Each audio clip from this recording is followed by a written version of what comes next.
Okay, everybody, we're here with the great Kendall Doc Bonner. Kendall, thank you so much for joining us today. You're one of those kids that we've seen for the last 2 years. You've developed greatly as a quarterback, as a passer over the last few years. Take us, let's go back a little bit and take us through your journey. You came from a private school, transferred over to QO. You obviously had a mission and a goal to become a great quarterback, a great leader, and everything like that. Just take us through your mindset when you first got to QO. What were your expectations, and then now, going forward, how everything progressed for you, and now sitting where you are today as QO's starting QB, one of the best QBs, not only in the county but in the whole state. Just take us through that process and where you are today right now. Well, when I first got to QO, it was I knew I wasn't going to have a starting job. I knew I had to fight for it. And, that mentality was always instilled in me to fight for what you want. So I wanted to start a quarterback job, and I went in there. I had the mentality to fight, lifting weights, working out, just making sure that I showed that I wanted the spot really bad. And, just coming in there, I knew it wasn't going to be given. I knew I had to earn it. So and when I earned it, I know I have to keep proving myself no matter what. Just because I got a job doesn't mean I'm going to have it forever. Over the years, it's just making sure I keep proving myself, making myself better, making me be able to be one of the best players that I could be. Right. Going to a sophomore year, losing in the regional championship. Right. I knew it was I had to step it up a little bit. Just be able to go all 4 quarters and be ready to go at all times with my brothers. So that junior year came, I knew I was a different mentality. You got to be better than last year. You got to be better than last year. And so I tried to prove that last year. This year, hopefully, show I can be better than my junior year and sophomore year. So it's senior year. I got to go out with a bang. Right. No, absolutely. And just talk about you're one of those guys that a lot of people look at and they see the competitiveness. They see the way that you run the football. And a lot of times people have this notion about you that you're a run-first guy, that you would rather run than pass the ball. And over the summer, a lot of people had discussions about that. You're somebody that I can tell takes pride in the fact that you are a dual-threat quarterback, that you're a guy that can hurt people through the air as well as on the ground. Just talk about that. Just talk about how you've kind of developed from a guy that when it first came in, people feared you run the football more than throwing. Then now you've become one of the more prolific passing quarterbacks in the county as well. That was, as I said, that was one of the goals, just making sure that I'll be able to become a threat, also to pass, not only a runner, and being able to show everyone that I can also pass the ball rather than just run. So over the years, over the years in high school, I've been trying to prove that, I can run the ball, but, you should always be ready for me to pass the ball and do as well. And then, junior year, I felt like I showed that, sophomore year, we didn't really pass that much. But my junior year, we started to swing the ball around, had more passing touchdowns than I did the year before. And hopefully this year I have more than I did my junior year. But, I was just always preparing myself during the off season, throwing on the net, throwing deep balls to trash cans, working on my accuracy, working on my touch to make sure that I'll be able to complete those passes in the game and be ready to just swing the ball around. Right. No, absolutely. Now, part of being at QO is playing with great players. QO has a history of producing great Division I talent. Last year, you guys had Fofi Bazzi, you guys had Marvin Beander, guys like that. Talk about just playing with those guys, and now you're kind of the elder statements. Now you're the guy that's the D1 player, the senior leader on the team. What have you learned from those kind of guys like Fofi Bazzi, from a Marvin Beander, from other guys that were top tier guys, maybe like a Noah Pegley, that were top tier guys that were real leaders on the team, and what have you learned from them, and what are you going to take into this season now, that you are that guy that's going to be leading this team and you know, also the most talented kid on the team? Well, you know, what I take from Noah, Bagley, Marvin, all of them, is just stay humble. You know, just stay humble, keep your head down, and just grind. All you do is grind. Right. So all the things are gonna come to you. Just grind. If you grind and be able to play for your brothers, work hard every snap, and like, you know, just being humble, keeping your head down, just being able to grind and be ready to play at all times. Mm-hmm. You know, and they always want to be competitive too. Like, we were doing the offseason with those guys, it was just always competing. Who's the fastest? Who's the strongest? Who's with the more weight? You know, just always being ready to compete. And that competitive edge inside of you makes you a better player. Right. That's what they taught me. They taught me that if you have a competitive edge, you can be one of the top players in the county, one of the top players in the state. Right. That's what I've been trying to prove, trying to get to that point, you know? Right, right. So that's been like just been my goal, not only for myself but for my team, to be like one of the top teams or top player in the county or the state. You know, when last year we got there, had a chance to be able to, but you know, we didn't finish the way we wanted to. But you know, that's why we're working hard this offseason to get back to that point. Right. And so expanding upon that, you guys got to the big game last year. You guys had a very dominant run in the playoffs. But like you said, you ran into a team that a lot of people say is one of the best teams they've seen in the last 10, 15 years in Wise. Just talk about that process, going through it, being so dominant in the playoffs, and then running into a team like Wise. And what did you learn from, you know, playing Wise and being on the field with them and seeing the level that they were at and the level that you guys have to get to possibly, you know, maybe challenge them this year? You know, last year we were at that. We came to that game thinking we were better than the guys, and you know, we knew that everyone hyped them up to be like to the way they were. And you know, before halftime we were in this game like. Because they were usually blowing teams out like 42-0 before the first half. Right. So I mean, we were like, we're in this game, we got this, and you know, I mean, we came out and then I guess it didn't end up the way we wanted to. Right. But you know, just being in that game and just being able to play against those guys, you know, you realize that you're gonna have to play against that team again eventually. Right. And play against them in the state playoffs, like you can't dodge that team. So I mean. So I mean, you gotta go through them. I mean, there's just that brick wall standing right there in front of you, stopping you from getting that state championship. You just gotta go right through that wall head first. Right. No, absolutely.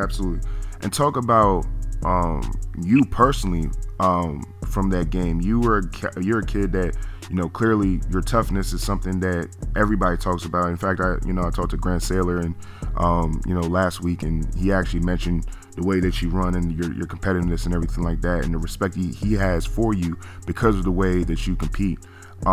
You personally in that game, you left with the injury, you weren't able to finish the game. How has that motivated you in your off-season training and to get back to that moment and to basically get back on that stage and not necessarily prove yourself again, but just to be able to you know, finish what you started this time? Right. You know, I was just going throughout the whole off-season with the mentality like, Josh, you did not finish the game. You didn't finish your junior season.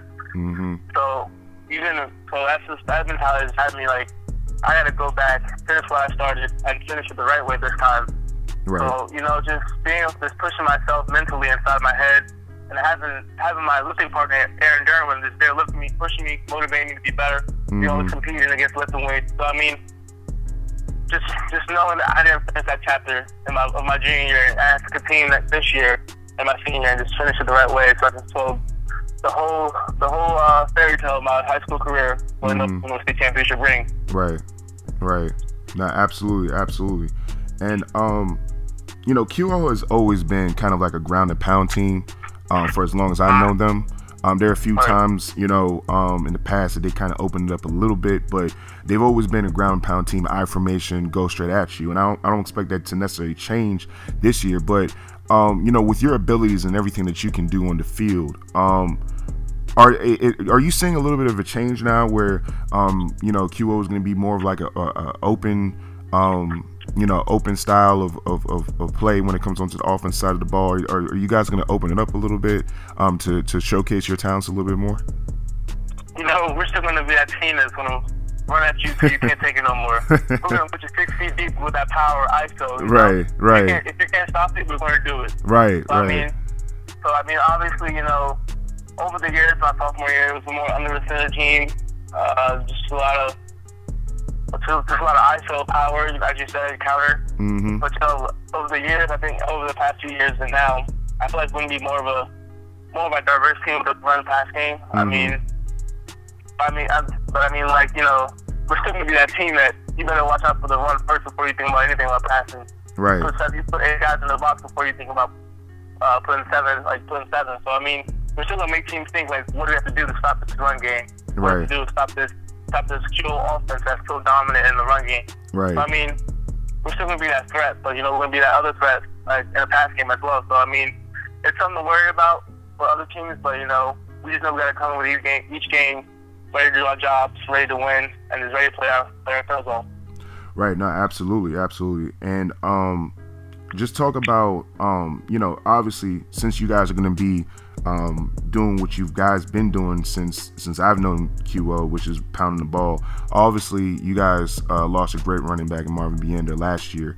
Give me some names that I should be looking out for, you know, in the running game for you guys, you know, from the running back position, that you guys are going to be utilizing this year. You know, we got 3 good running backs. Our starting running back right now is Marquez Cooper. He's a sophomore. Mm-hmm. He runs hard, quick, small, like, agile. You know, we got Trey Wade. He's our power back. You know, he'll run you over quickly. Mm-hmm. We got Aaron Derwin. He's more of he's bold at the same time. He's a power back and also he got the speed and everything. So I mean, our running back depth is still the same as it was the past few years. I mean, we got speed. Like conscious speed and power. So I mean, right. We're ready to pound the ball. And our fullback position, Ryan Jones. I mean, he's a big guy. I mean, he's only a sophomore. He's pretty solid. So I mean, our running game's gonna be still pretty solid this year. Right. No, absolutely. And talk about you know, your connection with Elijah Payne. You know, both of you guys are college prospects. You guys are you know, obviously developed something last year. And you guys are going to be looking to carry that over to this year. Just talk about your connection with Elijah Payne and what kind of threat you guys are going to be together, and what you guys are planning on doing on MOCO this year. Well, you know, me and Elijah are like salt and pepper. Mm-hmm. That combination is dangerous, deadly. Right. So, I mean, we work out together. You know, we make sure we get a common. I work out with all my wide receivers, but you know, me and Elijah have that connection since last year. So I mean, he knows where he has to go when I'm scrambling, or you know, I know where he's going to be, the way like his speed, like where I got to put the ball, how fast he got to put it. Cause I mean, he has the for sure hands, so I mean, I can count on him anywhere I put the ball high, low, he's gonna go get it. Right. And you know, that's also with Brendan McGonagall's ball, our junior receiver. Right. I mean, he's gonna be a big thing in the offense too as well. I mean, last year he had a great year.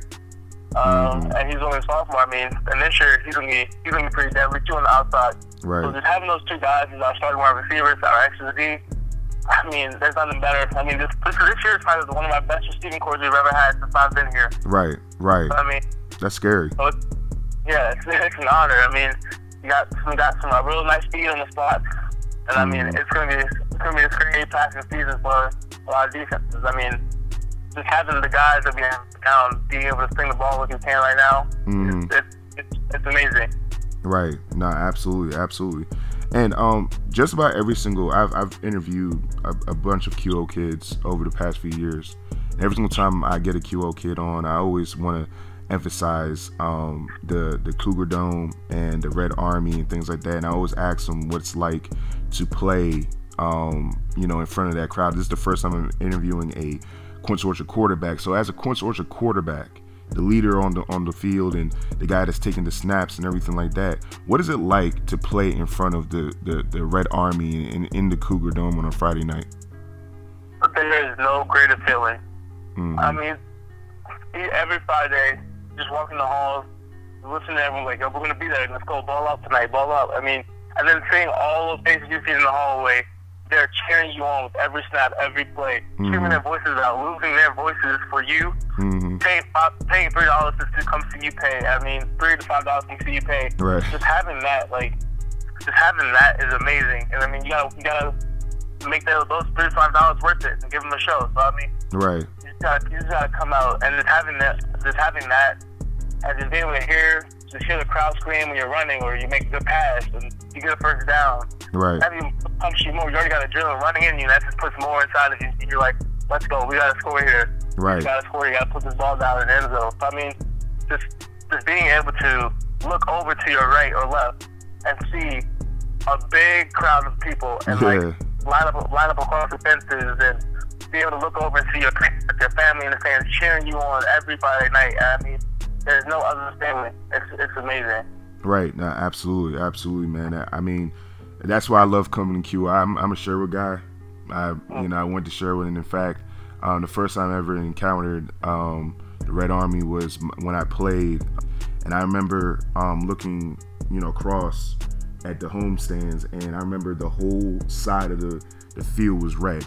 There was no grass, there was no nothing. All the way that you can see was just straight red. It was just people standing in red shirts, and it was amazing. Now, one of the things that I like to talk about with anybody that comes on is the rivalries that are in MOCO, and one of the biggest rivalries that's in MOCO right now are you guys and Northwest. Now, last year, Northwest didn't make it to the regional finals. You guys ended up playing RM, who upset them the week before. But the years before, there was always a dogfight. In fact, one of your biggest coming out parties actually came in a Northwest win. At the Cougar Dome, you had a great game. Almost pulled it out, but obviously Mark Pierce did his thing and everything like that. Now they have a really good team coming back. They're returning their quarterback. Are you looking over there, and is that something that you guys talk about? Even though you guys didn't face them last year, is that something that you guys are talking about? And honestly, deep down inside, is that something that you wanted last year? And is that something that you wanted this year? Is to face them in the regional finals possibly, and basically kind of have that. Well, it's not a rematch now. It's probably like the 4th or 5th time now. Right. Well, this year we look forward to playing them. We look forward to competing with them. And they come to the Cougar Dome, week 9. Mm-hmm. And you always look forward to Northwest Week. Northwest Week is one of the hardest practice weeks. Right. Most exciting weeks inside the school. Right. I mean, just being able to play them. I mean, it's obviously a big rivalry. You always look forward to it. You have friends on the team on Northwest, and they have friends here. Mm-hmm. But once you get in the field, we're no longer friends with straight enemies. So I mean, right. Everyone's gonna play their best game against each other. I mean, that's probably when you come out and you see each other play. Everyone plays their best game, literally on both sides of the ball. Everyone plays their best game because they know how big this rivalry is. Being able to have the bragging rights. And last year, we were planning to play them. We were ready to play them. We were excited to play them. Mm-hmm. But then when we got the news that they didn't beat RM, we were like, all right, we take what we're given, and we just came out and played RM, and we beat them. Yeah. But, I mean, obviously this year, we want hopefully we make it to the regional championship. That's our goal to be there first. Yeah. And hopefully our goal right now is also to win week 1 as well. I mean, you got to win week 1 and all the other 2 weeks. Absolutely. Make it to that spot, and I mean. We hopefully see them in the regional championship. That's always about it's just kind of a redemption game because my sophomore year we lost 50-40. Yeah. And just walking off the field, I never felt that experience of losing in the regional championship. So, I mean, it was my first ever one. Yeah. I mean, that's always that fire burner. They took your first ever regional championship away from your first time playing it when they took it away. So I mean. Yeah. You gotta come out and just be ready to play at all times, and hopefully we see them. Hopefully we see the championship. I mean, hopefully we make it there. So, I mean, that's the goal. Mm-hmm. But always being able to play with them guys. It's always a dogfight, and then it's a great game. No, absolutely. And one last question. Obviously you guys are looking at winning the state championship is your ultimate goal. But what are the key things if QO does what will lead you guys into accomplishing what you guys want to do? Right now, if we come together as a strong brotherhood and as a team, mm-hmm. we would be the most unstoppable team in the state of Maryland. Right now, I mean, we have our bits and pieces, you know, little arguments here and there, but I mean, once we come together and fully play for each other and play for the man next to you, this team will be unstoppable. Unstoppable. We have too much talent, too many guys with great potential to play, great hearts, great motivation. I mean, we won't be able to lose if we have that mentality. If we just come together as a brotherhood and play our tails off every single game. Right. No, absolutely. Well, Kendall, thank you so much for coming on, man. It was a pleasure talking to you. I think this is kind of like the first time I've actually gotten a chance to speak to you extensively. So this is a treat to talk to you. And you know, obviously I'll be watching this season and you know, wishing you good luck. Thank you. Have a nice day.